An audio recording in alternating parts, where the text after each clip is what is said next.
అందరికీ వందనాలండి. క్రీస్తు యేసు నామం పైన అందరికీ వందనాలు తెలియజేస్తున్నాం.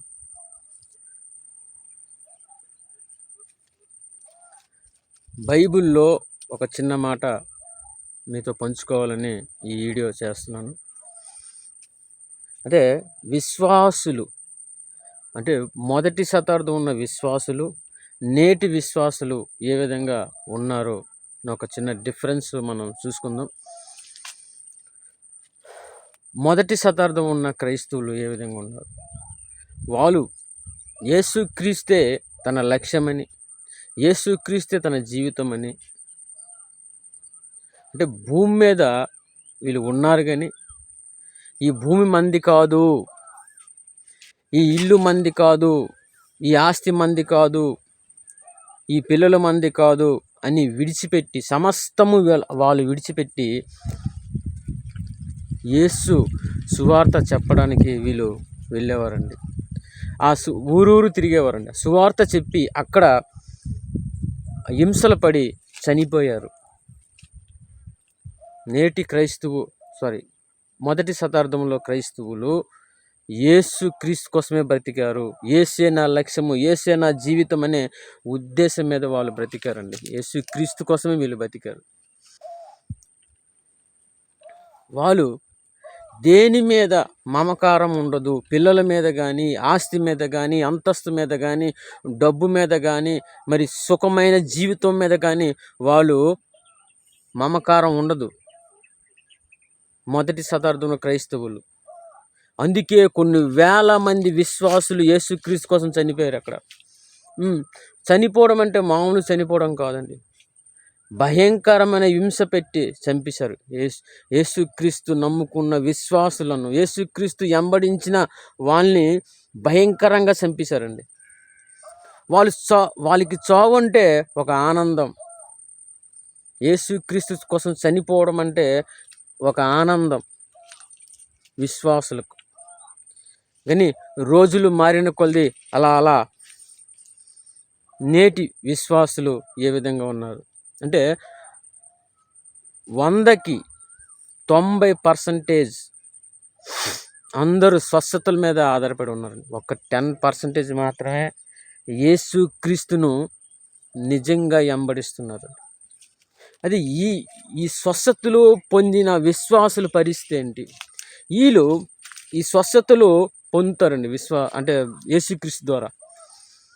వీళ్ళు ఏం చేస్తారంటే ఎక్కడ మీటింగ్ అయితే అక్కడికి వెళ్ళి మోకాలేసి తన కోరికలన్నీ యేసుక్రీస్తు దగ్గర తీర్చుకుంటారు. అంటే నాకు జాబ్ లేదు, నాకు ఇల్లు లేదు, ప్రభువా నాకు ఇల్లు ఇవ్వండి, ప్రభువా నాకు జాబ్ ఇవ్వండి, నాకు డబ్బు లేదు అని వీళ్ళు యేసుక్రీస్తు ద్వారా మోకాలేసి వీళ్ళు పొందుకుంటారు.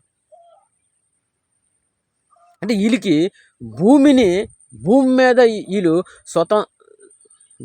వీళ్ళు ఏం చేస్తారంటే సుఖంగా బతకాలి, సుఖంగా జీవించాలి. వీళ్ళకి యేసంటే భయం లేదు, దేవుడు అంటే వీళ్ళకి భయం లేదు. వీళ్ళకి కావాల్సింది ఆదివారము నల్లటి బైబులు, తెల్లటి వస్త్రాలు ధరించుకొని చర్చికి వెళ్ళామా లేదా అక్కడ ఏదో పాటలు పాడామా, గెంతామా, ఇంటికి వచ్చామా, అయిపోయింది. క్రైస్తవ జీవితం అంటే ఇదే వీళ్ళకి తెలుసు.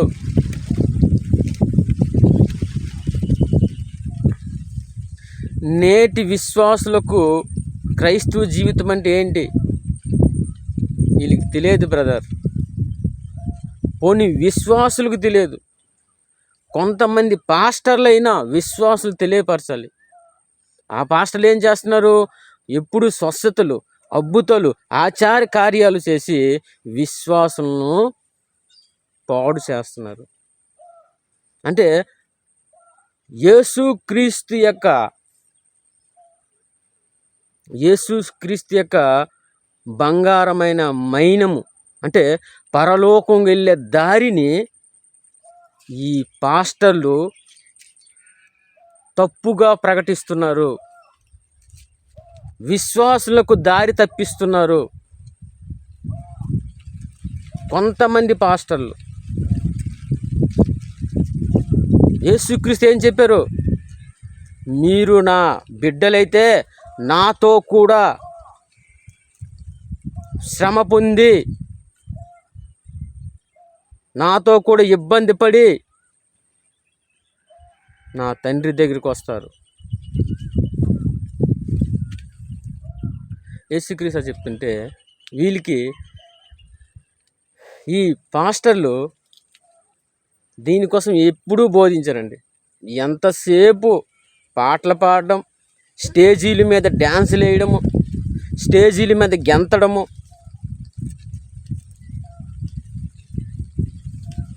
విశ్వాసులకు ఉత్తేజపరిచి డ్యాన్సులు వేయించడము. ఇంకోటి, పాస్టర్లు కూడా ఈ మధ్యన డ్యాన్సులు వేస్తున్నారు. దేవుడు ప్రతీది చూస్తుంటాడు బ్రదర్. ప్రతీది నువ్వు పడుకున్నది, నువ్వు నిలబడింది, నువ్వు పరిగెట్టింది, నువ్వు డ్యాన్స్ చేసింది, నీ క్రియలు, ఇవన్నీ దేవుడు చూస్తుంటాడు. అతని గ్రంథంలో ప్రతి మాట, ప్రతి ఒక్క పని రాసి ఉంటుంది. ఓ పాస్టర్లారా, మీకు వందనాలు. యేసుక్రీస్తు యొక్క వాక్యాన్ని చక్కగా బోధించండి. మీకు కాలు పట్టి మీకు వందనాలు చెప్తున్నాను. యేసుక్రీస్తు యొక్క బోధ సరిగా బోధించండి. విశ్వాసులు పరలోకం వెళ్ళే మార్గాన్ని మీరు బోధించడం లేదు.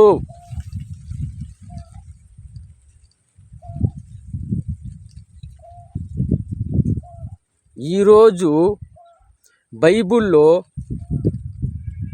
ఇద్దరు యేసుక్రీస్తు కనిపిస్తున్నారండి. ఇద్దరు. ఒక యేసుక్రీస్తు దగ్గరికి వెళ్తే నీకు స్వస్థతలు, అద్భుతాలు, నువ్వు భూమి మీద డబ్బు సంపాదించుకోవడం, భూమి మీద సుఖంగా బతకడం అనేది ఒక యేసుక్రీస్తు ఇస్తాడు. ఇంకొక యేసుక్రీస్తు ఏం చెప్తాడంటే, పౌలు ఏమంటారు, సిలువ మీద మరణించిన యేసుక్రీస్తు తప్ప మేము ఎవరిని బోధించము. ఈ సిలువ మీద మరణించిన యేసుక్రీస్తు ఎవరు?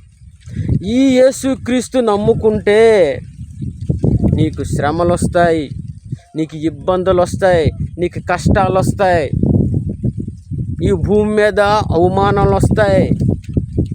అవన్నీ భరించుకొని నువ్వు యేసుక్రీస్తు వెంబడిస్తే నువ్వు పరలోకంకి వెళ్తావు. శ్రమల ద్వారా నువ్వు పరలోకంకి వెళ్తావు. భూమి మీద సుఖం వల్ల నువ్వు పరలోకంకి వెళ్ళవు. భూమి మీద డబ్బు సంపాదించడం వల్ల నువ్వు పరలోకంకి వెళ్ళవు. భూమి మీద ఆస్తులు సంపాదించడం వల్ల నువ్వు పరలోకంకి వెళ్ళవు.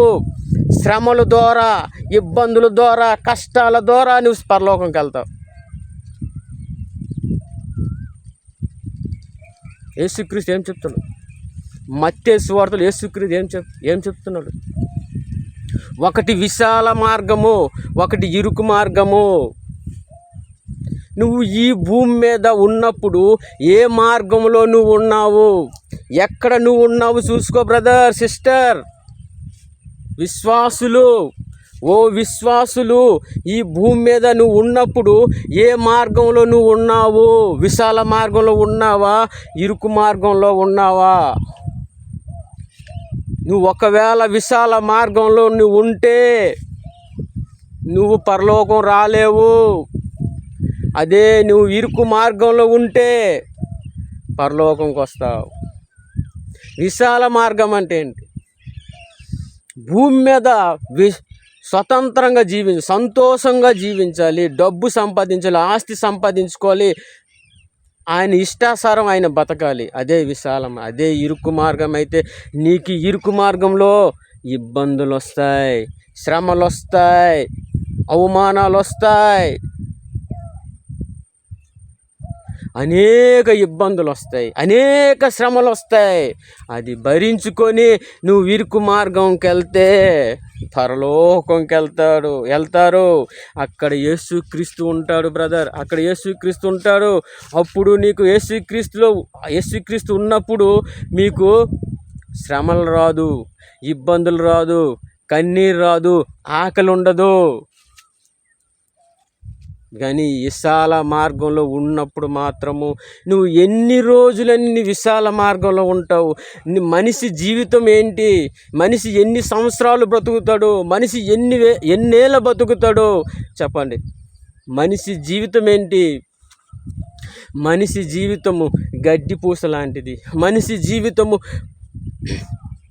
నీటి బుడగ లాంటిది. నీ బ్రతికినంత కాలము నీకు డబ్బు సంపాదించడానికి టైం సరిపోయింది బ్రదర్. ఒకవేళ నువ్వు చనిపోతే డబ్బు ఆస్తి నీ వెనక వస్తుందా?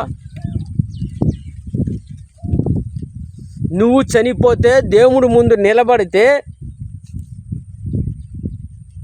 నీ క్రియలు మాత్రమే వస్తాయి.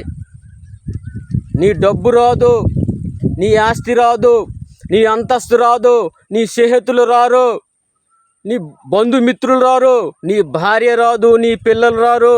నీ క్రియలు మాత్రమే వస్తాయి.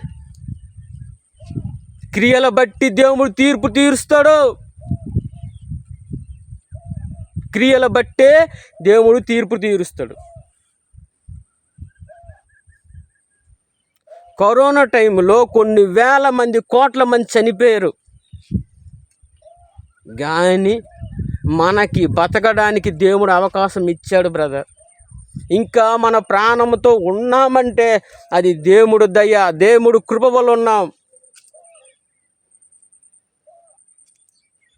దయచేసి క్రియలు జాగ్రత్త, నీ ప్రవర్తన జాగ్రత్త. మనం పరలోకంకి వెళ్ళాలి, మన దేవుడి దగ్గరికి వెళ్ళాలి. మనం యేసుక్రీస్తుని ఎందుకు నమ్ముకున్నాం? యేసుక్రీస్తు ద్వారా బతకాలి, యేసుక్రీస్తులో ఉండాలి. శ్రమల మార్గం వెళ్ళిన విశ్వాసులకి ఎక్కడికి వెళ్ళినా అవమానాలు, ఇబ్బందులు, కష్టాలు వస్తాయి. అది మనం గ్రహించుకోవాలి. ఓ యేసుక్రీస్తు నా వెనక ఉన్నాడు కాబట్టి ఇవన్నీ జరుగుతున్నాయి. సంతోషంగా, హ్యాపీగా హల్లెలూయా, దేవుడికి వందనాలు అని చెప్పాలి. అయితే ఈరోజు నువ్వే మార్గంలో ఉన్నావు? ఈరోజు నువ్వే మార్గంలో ఉన్నావు? విశ్వాసులు, బ్రదర్, సిస్టర్, ఏ మార్గంలో ఉన్నావు? విశాల మార్గంలో ఉన్నావా? ఇరుకు మార్గంలో ఉన్నావా? తెలుసుకో.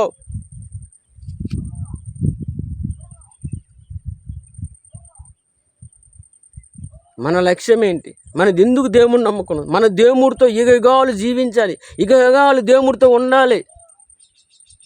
అందుకే కదా మన దేవుడితో నమ్ముకున్నాం. కాబట్టి మన దేవుడితో ఉండాలి. మనం చనిపోయినా కూడా దేవుడి దగ్గరికి వెళ్ళాలి బ్రదర్. నరకానికి వెళ్ళకూడదు. మనం నరకానికి వెళ్ళకూడదు బ్రదర్, దేవుడి దగ్గరికి వెళ్ళాలి. ఇప్పటికైనా నువ్వు భూమి మీద బ్రతికున్నావంటే నీకు అవకాశం దేవుడు ఇస్తున్నాడు. ఆ అవకాశం నువ్వు వినియోగించుకో. నువ్వు అవకాశం వినియోగించుకో బ్రదర్, సిస్టర్. మన మార్గాన్ని మార్చుకోవాలి. మన విశాల మార్గాన్ని విడిచిపెట్టాలి, ఇరుకు మార్గం రావాలి. మన క్రియలు మారాలి, మన ప్రవర్తన మారాలి, మన బుద్ధి మారాలి, మన నడక మారాలి. మన యేసుక్రీస్తు ద్వారా నడవాలి, యేసుక్రీస్తు ద్వారా నడవాలి, యేసుక్రీస్తే మన వెనక నడవాలి. మనకి టైం లేదు బ్రదర్, మనకి టైం లేదు. యేసుక్రీస్తు చెప్పిన వాక్యాలన్నీ నెరవేర్చింది. యేసుక్రీస్తు రాబోతున్నాడు, యేసుక్రీస్తు వస్తున్నాడు. ఆ విశ్వాసులకు తీసుకెళ్ళడు యేసుక్రీస్తు. విశ్వాసంగా, నీతిగా ఉన్న వాళ్ళకి మాత్రమే సంఘం నుండి వెళ్తున్నాడు.